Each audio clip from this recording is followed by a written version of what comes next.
નમસ્કાર વિદ્યાર્થી મિત્રો, આપણે 3.2 ની શરૂઆત કરવા જઈ રહ્યા છે. બરાબર, આપણે વિભાજ્ય સંખ્યા અને અવિભાજ્ય સંખ્યા આપણે જોઈ લીધી. અહીં મેં લખેલું છે, તમે જોઈ શકો છો કે આ જે ગોળ રાઉન્ડ કરેલું છે એ અવિભાજ્ય સંખ્યા અને ચોકડી કરેલી છે એ બધી વિભાજ્ય સંખ્યા છે. આપણે 3.2 ની અંદર આની જરૂર પડશે એટલે મેં બોર્ડ પર એક બાજુ લખી રાખ્યું છે. હવે જોઈએ, હવે આપણે વિભાજ્ય સંખ્યા અને અવિભાજ્ય સંખ્યા શીખ્યા. એ જ રીતે આપણે બેકી સંખ્યા, બરાબર, અને એકી સંખ્યા, આ બે શીખવાનું છે. બેકી સંખ્યા કોને કહેવાય? તો આપણે બે ના અવયવી પાડ્યા હતા, ખબર? 2 માં 2 ઉમેરો તો 4, 4 માં 2 ઉમેરો તો 6, 6 માં 2 ઉમેરો તો 8. તો 2 ના અવયવી તો કે 2, 4, 6, 8, 10, 12, 14, 2 ઉમેરતા જવાનું. બરાબર, તો આ બધા શું છે જુઓ તમે, 2, 4, 6, 6 માં 2 ઉમેરો 8, 10, 12, 14, 16. તમે જુઓ, 2 માં 2 ઉમેરા, 4 માં 2 ઉમેરા, 6 માં 2 ઉમેરા, 8 માં 2 ઉમેરા, 10 માં 2, 12 માં 2. બરાબર, આ સંખ્યાઓ છે. તો આ બધું શું છે? તો કે 2 ના અવયવી છે. તો આ જે બધી સંખ્યાઓ છે ને, 2, 4, 6, 2 ઉમેરતા જવાનું. તો આ બધી સંખ્યાઓને આપણે બેકી સંખ્યા કહેવાય. કઈ સંખ્યા કહેવાય? બેકી સંખ્યા. બરાબર છે. હવે તમને એવું થાય કે આપણે બેકી સંખ્યાઓની વાત કરી કે આ બધી સંખ્યાઓને આપણે બેકી સંખ્યા કહેવાય. એ જ રીતે એકી સંખ્યા, તો કે 1, 3, 5, 7, 9, 11. આ જે બધી સંખ્યાઓ છે ને, એ સંખ્યાઓને આપણે એકી સંખ્યા કહેવાય. બરાબર. હવે તમને કોઈ એક આવી સંખ્યા એવી છે 2454, તો તમને પૂછે કે આ એકી સંખ્યા છે કે બેકી સંખ્યા છે, તો આપણે શું કરવાનું? એનો એકમનો અંક જ જોઈ લેવાનો. તો કે એકમનો અંક કેટલો છે? 4 છે. તો 2, 4. બરાબર, તો આ બેકી સંખ્યા છે.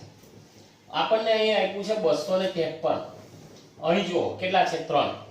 તો કે 3 કઈ સંખ્યામાં આવે છે? એકી. 1, 3, 5, 7, 9, 11. 1, 3, 5, 7, 9, 11. આ બધી સંખ્યાઓ એકી સંખ્યા કહેવાય. તો કે 3 છે એકમનો અંક, એટલે આ સંખ્યાને આપણે કઈ સંખ્યા કહીશું? એકી સંખ્યા. બરાબર છે એકદમ સિમ્પલ.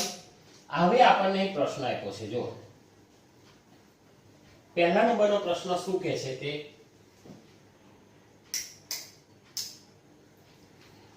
કે કોઈ પણ બે એકી સંખ્યાનો સરવાળો, અહીં આપણે લખીએ, કોઈ પણ બે એકી સંખ્યાનો સરવાળો, બરાબર. હવે શું મળે એ આપણે દાખલો ગણ્યા પછી કરીએ. કોઈ પણ એકી સંખ્યા આપણને ખબર છે 1, 3, 5, 7, 9, 11. આ બધી એકી સંખ્યા છે. તો આપણે કરીએ દાખલા તરીકે. ચાલો, દાખલા તરીકે 3 + 5 આ પણ એકી સંખ્યા, 5 પણ એકી સંખ્યા. આપણને જવાબ કેટલો મળ્યો? 8. તો 8 એ કેવી સંખ્યા છે? બેકી સંખ્યા. તો આપણે અહીં લખશું કોઈ પણ બે એકી સંખ્યાનો સરવાળો હંમેશા બેકી સંખ્યા મળે. બેકી સંખ્યા મળે. બરાબર. બીજી એક લઈએ. ચાલો, 7 છે. 7 + 9. 7 પણ એકી સંખ્યા, 9 પણ એકી સંખ્યા. ચાલો, 9 માં 7 ઉમેરો તો કે 16. 16 આપણને કેવી સંખ્યા મળી? બેકી સંખ્યા.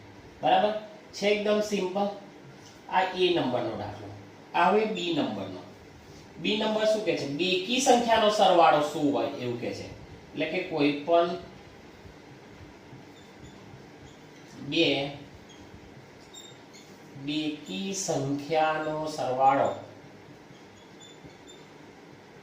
શું મળે એ આપણે કરીને પછી કરીએ. દાખલા તરીકે સમજો કે બેકી સંખ્યા એટલે 2 માં 2 ઉમેરો 4, 2 ઉમેરતા જવાનું. 2, 4, 6, 8, 10. બરાબર. ચાલો આપણે કરીએ. ચાલો, 4 એ પણ બેકી સંખ્યા, 6 એ પણ બેકી સંખ્યા, બરાબર 10. બરાબર છે. 8 8 પણ બેકી સંખ્યા, 10 એ પણ બેકી સંખ્યા, એનો સરવાળો કરો 18 એ પણ બેકી સંખ્યા. તો આપણે લખીએ કોઈ પણ બે બેકી સંખ્યાનો સરવાળો હંમેશા બેકી સંખ્યા મળે છે. બરાબર છે, એકદમ સિમ્પલ દાખલો. હવે દાખલા નંબર 2 છે ને, આપણને શું કહે છે ખબર? નીચેના જણાવેલ વાક્યો સાચા છે કે ખોટા તે જણાવો એવું કહે છે આપણને. તો આપણે એવું કરીએ, તમે પાઠ્યપુસ્તક ખુલ્લું રાખો, હું અહીંથી દાખલો વાંચું છું, એ દાખલો ખરો છે કે ખોટો છે એ આપણે અહીં નિશાની કરશું. તમારે તમારા પાઠ્યપુસ્તકની અંદર નિશાની કરી દેવાની. બરાબર? ચાલો, આપણને હવે A થી A, B, C, D, E, F, G, H અને I અને J આટલા આપેલા, આપણને ખરા ખોટા આપ્યા છે. આપણે કહેવાનું છે કે આની અંદરથી કયું વાક્ય ખરું કે કયું ખોટું. તમે તમારું પાઠ્યપુસ્તક ખુલ્લું રાખજો. હવે તમે પણ મારી સાથે જુઓ. પહેલું એ નંબરનો આપણને એવું કહે છે 3 એકી સંખ્યાનો સરવાળો બેકી સંખ્યા છે. આપણને એવું કીધું છે કે 3 એકી સંખ્યા. હવે આપણને ખબર છે એકી સંખ્યા કઈ કઈ? 1, 3, 5, 7, 9, 11 આ બધી સંખ્યાઓ એકી સંખ્યા છે. બરાબર છે? હવે 3 કીધી છે તો આપણે લઈએ. ચાલો, પહેલાની અંદર 3, પછી બીજી એકી સંખ્યા 5 અને બીજી એકી સંખ્યા આપણે લઈએ 7. આપણને શું કીધું છે? જો 3 એકી સંખ્યાનો સરવાળો બેકી સંખ્યા હોય એવું આપણને કહે છે. તો જો તમે 7 ને 5 12, 13, 14 ને 15, તો 15 એ એકી સંખ્યા નથી, બેકી સંખ્યા નથી, એકી સંખ્યા છે. એટલે આપણું જે પહેલા નંબરનું જે છે એ કેવું છે? ખોટું છે. તમે પણ ચોપડીમાં કરતા રહેજો. હવે બી માં શું કહે છે? જો બી ની અંદર આપણને કહે છે બે એકી સંખ્યા અને બે બેકી સંખ્યાનો સરવાળો હંમેશા બેકી સંખ્યા જ હોય છે. બે એકી સંખ્યા, ચાલો 3 + 5 આ એકી સંખ્યા, અને બેકી સંખ્યા લઈએ આપણે 4 + 6 આ બેકી સંખ્યા. તો 5 ને 3 કેટલા થયા? 8. 6 ને 4 કેટલા થયા? 10. તો તમે જો બંનેનો જવાબ છે ને બેકી સંખ્યા છે. બરાબર? આ એકી સંખ્યા છે, આ બેકી સંખ્યા છે. એટલે એકી સંખ્યાનો સરવાળો પણ અને બેકી સંખ્યાનો સરવાળો પણ કરીએ તો જવાબ આપણને બેકી સંખ્યા મળે છે. તો આપણને એવું જ કીધું છે બે એકી સંખ્યા અને બે બેકી સંખ્યાનો સરવાળો બેકી સંખ્યા હોય છે. તો કે સાચું. 2 નંબરનું કેવું કહેવાય? સાચું. હવે 3 નંબરની અંદર જુઓ. 3 નંબર એટલે સી. તમે પણ પાઠ્યપુસ્તકમાં જોતા રહેજો. સી માં એવું કહે છે 3 એકી સંખ્યાનો ગુણાકાર એકી સંખ્યા હોય. 3 એકી સંખ્યાનો ગુણાકાર, ચાલો સમજો કે 1 * 3 * 5 આ એકી સંખ્યા છે. બરાબર? એનો ગુણાકાર કરીએ આપણે. 5 તારી 15, 15 એકુ 15. બરાબર? શું કીધું છે આપણને? સીમાં 3 એકી સંખ્યાનો ગુણાકાર એકી સંખ્યા હોય તો એકી સંખ્યા આપણને મળી ગયો, અને આ બધી પણ એકી સંખ્યા. એટલે સી નંબરનું પણ આપણું કેવું? સાચું. હવે ડી નંબર જુઓ. જો બેકી સંખ્યાને 2 વડે ભાગવામાં આવે તો ભાગાકાર હંમેશા એકી સંખ્યા હોય છે. ચાલો, હવે દાખલા તરીકે 10 છે, એ બેકી સંખ્યા છે. 12 છે, એ પણ કેવી સંખ્યા છે? બેકી સંખ્યા છે. હવે આપણને શું કીધું? જો બેકી સંખ્યાને 2 વડે ભાગવામાં આવે તો 2 વડે ભાગીએ આપણે. બરાબર? તો શું થાય? આપણને જવાબ હંમેશા એકી સંખ્યા જ મળે. તો જોઈએ 2 × 5 = 10. અહીં આપણને એકી સંખ્યા મળ્યો, પણ 2 × 6 = 12 અહીં નથી મળ્યો. બરાબર? એટલે ડી છે ને આપણું શું આવશે? ખોટું આવશે. કેવું આવશે? ખોટું આવશે. એની પછીનું જુઓ. ઈ શું કહે છે? બધી અવિભાજ્ય સંખ્યાઓ એકી સંખ્યા છે. બરાબર? બધી જ અવિભાજ્ય સંખ્યાઓ એકી સંખ્યા છે, બરાબર, પણ બધી અવિભાજ્ય સંખ્યાઓ એકી સંખ્યા છે એવું આપણને કહે છે, પણ તમે જુઓ 2 છે ને 2 પણ અવિભાજ્ય સંખ્યા છે અને પણ એ એકી નથી, બરાબર.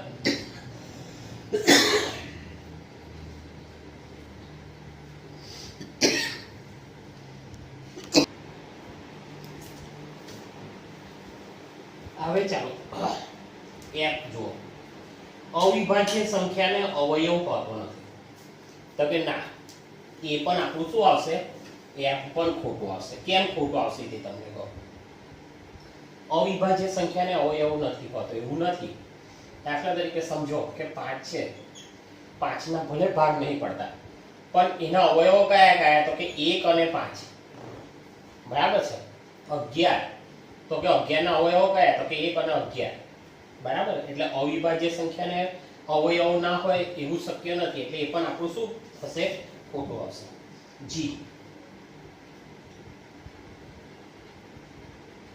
શું કે બે અવિભાજ્ય સંખ્યાનો સરવાળો હંમેશા બેકી સંખ્યા હોય. અવિભાજ્ય સંખ્યા 2 + 4 = 6, બરાબર. બે અવિભાજ્ય સંખ્યાનો સરવાળો હંમેશા બેકી સંખ્યા છે એવું કહે છે આપણને. બે અવિભાજ્ય કીધું છે, તો ચાલો અવિભાજ્ય સંખ્યા કઈ કઈ આવી જો, એ 3 + 5 કેટલી થઈ, 8 થઈ, બરાબર છે. ચાલો બીજી કોઈ સંખ્યા લો.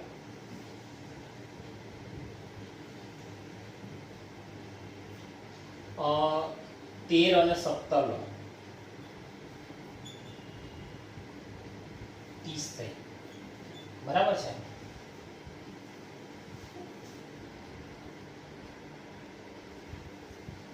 ચાલો આપણે જોયું કે બે અવિભાજ્ય સંખ્યા, તો કે 3 ને 5, તો કે આપણને અહીં બેકી સંખ્યા મળી. 13 અને 17 અહીં પણ આપણને બેકી સંખ્યા મળી, બરાબર. તો આપણને શું કહે છે, જુઓ, બે અવિભાજ્ય સંખ્યાનો સરવાળો હંમેશા બેકી સંખ્યા હોય છે. અહીં તો આપણને મળ્યો, પણ ચાલો સમજો કે આપણે 2 અને 3 છે.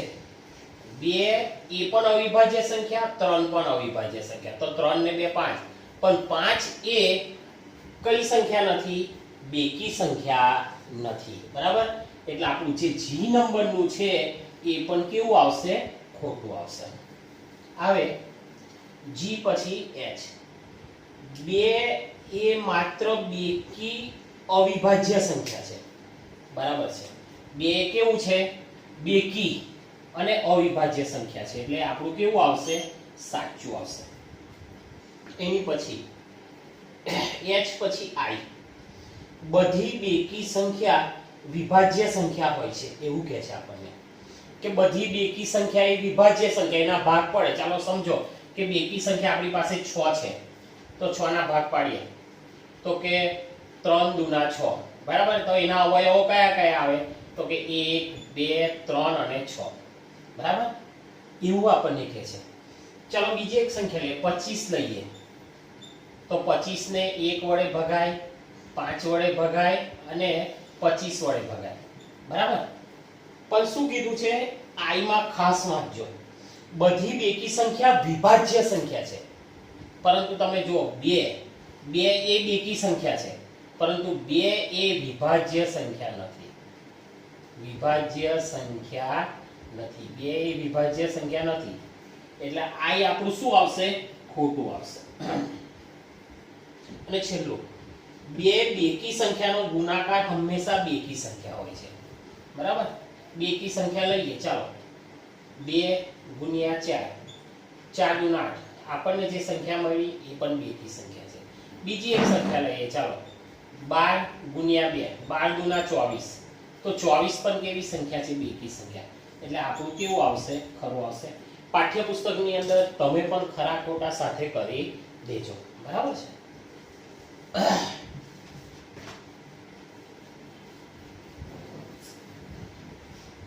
હવે દાખલા નંબર 3 આપણને શું કહે છે, જુઓ તમે, 13 અને 31. દાખલા નંબર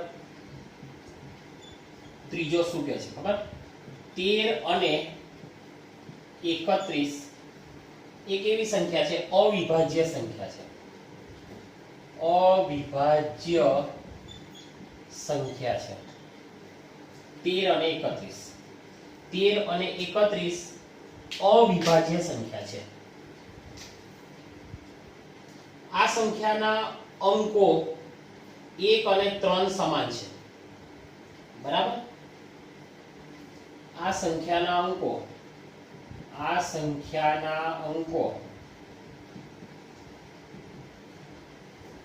1 અને 3 કેવા છે? સમાન છે. તો 100 સુધી આવતી અવિભાજ્ય સંખ્યાની જોડી બનાવો. આવી 100 સુધી માં આવતી અવિભાજ્ય સંખ્યાની જોડી બનાવો. શું કહે છે તે તમને કહું, મેં સમજાવો. અંકો સમાન હોય, આની અંદર પણ 1 અને 3 છે, આની અંદર પણ 3 અને 1 છે, અંકો સમાન હોય, બરાબર. હવે અંકો સમાન હોય એવી અવિભાજ્ય સંખ્યાઓ આપણે શોધી કાઢવાની અને એની અંદરથી આપણે આવી જોડી બનાવવાની છે 13 અને 31. ખાલી એનો અંકનો ક્રમ બદલાયો છે, બરાબર છે. એટલે અહીં આપણે લખીએ સમાન અંકવાળી અવિભાજ્ય સંખ્યાની જોડી 1 કઈ બને? ચાલો 13 અને 31. 13 અને 31 બે નંબર. ચાલો અહીં જુઓ તમે, 13 એ પણ અવિભાજ્ય સંખ્યા, 31 પણ અવિભાજ્ય સંખ્યા. તમે જુઓ, એક આ ખાલી આનો ક્રમ જ બદલાયો, અંકો સરખા છે, એનો ખાલી ક્રમ જ બદલ્યો. હવે આ જે આ રાઉન્ડ છે ને, ભૂરા રાઉન્ડ છે ને, એની અંદરથી હવે આની જેવી બીજી આપણે જોડી શોધવાની છે. જુઓ, ચાલો 17 છે તો 17 ના ઉલટા કરીએ તો 71 થાય. 71 છે, આઈડિયા. ઓકે, મળી ગઈ જોડી 17 અને 71. ચાલો તમે એક શોધશો તમારામાંથી કોઈ? જોઈએ. ચાલો 23 છે, એના ઉલટા કરો 32. 32 છે તો પણ ના નથી. ચાલો 31 ને 13 વાળું આવી ગયું. 41 છે, એના ઉલટા કરીએ 14. 14 પણ નથી, બરાબર. ચાલો 73 તો 37. આ એક બને છે. જો 37 એનું ઉલટું કરે તો 73. બીજી એક આપણી જોડી બનશે 37 અને 73 ની. 37 અને 73, બરાબર. આવી બીજી કોઈ બને એવું લાગે છે? હા, મને બનશે એવું લાગે. 79 અને 9 આગળ લાવો 97. આવી ગઈ ચોથા નંબરની જોડી. 79 અને 97. આ બધી સંખ્યાઓ અવિભાજ્ય સંખ્યાઓ છે જે આપણે કોઠાની અંદર ભૂરા રાઉન્ડ કરેલી છે. એની અંદર શું છે? અંકો સમાન છે પણ આખા ઉલટાઈ ગયા છે. જોવો જો 13 તો 31, 17 તો કે 37, તો કે 73 અને 79 તો કે 97. બરાબર છે. ખાલી શું થયું છે? અંકો ઉલટાઈ ગયા છે, બરાબર. એટલે આ તો આપણો દાખલા નંબર 3.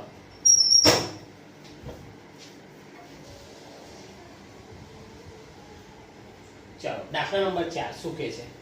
20 થી નાની અવિભાજ્ય અને વિભાજ્ય સંખ્યા અલગ તારવો. બરાબર. આપણી પાસે કોઠો છે. પહેલે આપણે અવિભાજ્ય સંખ્યા 20 થી નાની તો 20 આવી ગયા. ચાલો 20 થી નાની અવિભાજ્ય સંખ્યાઓ કઈ કઈ? તો કે 2, 3, 5, 7, 11, 13, 17 અને 19. કઈ? 2, 3, 5, 7,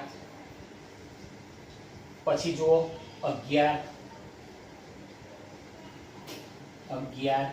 પછી 13, 17 અને 19. બરાબર. આ અવિભાજ્ય સંખ્યા છે, આપણને કોઠામાં દેખાય છે. 20 થી નાની એટલે ઉપરના રાઉન્ડ, 20 પછીના રાઉન્ડ, તો કે 2, 3, 5, 7, 11, 13, 17 અને 19. હવે આપણને વિભાજ્ય સંખ્યા કીધી, તો અહીં જુઓ વિભાજ્ય સંખ્યામાં કઈ આવશે? 4,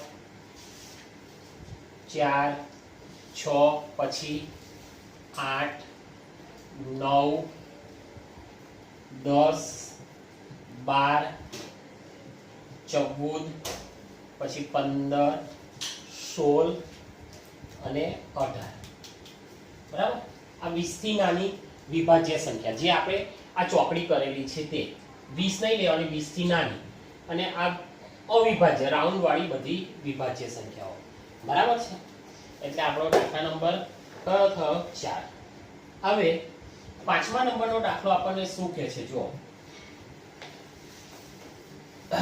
પાંચમા નંબરનો દાખલો આપણને એવું કહે છે 1 થી 10 વચ્ચેની સૌથી મોટી અવિભાજ્ય સંખ્યા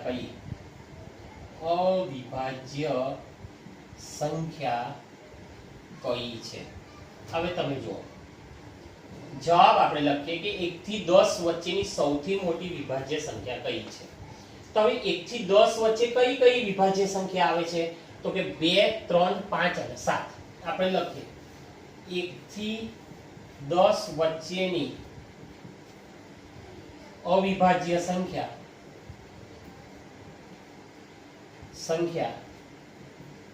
કઈ છે જો 2 3 5 અને 7 2 3 5 અને 7 છે બરાબર હવે તમે જુઓ એની અંદરથી સૌથી મોટી કઈ છે તો કે 7 તો આપણે લખીએ સૌથી મોટી અવિભાજ્ય સંખ્યા કઈ છે 7 છે સૌથી મોટી અવિભાજ્ય સંખ્યા કઈ છે 7 છે બરાબર છે હવે એની પછીના જે દાખલા છે 12 સુધી છે એટલે દાખલા નંબર 6 થી તો 12 સુધી આપણે નેક્સ્ટ પીરિયડની અંદર આપણે લઈશું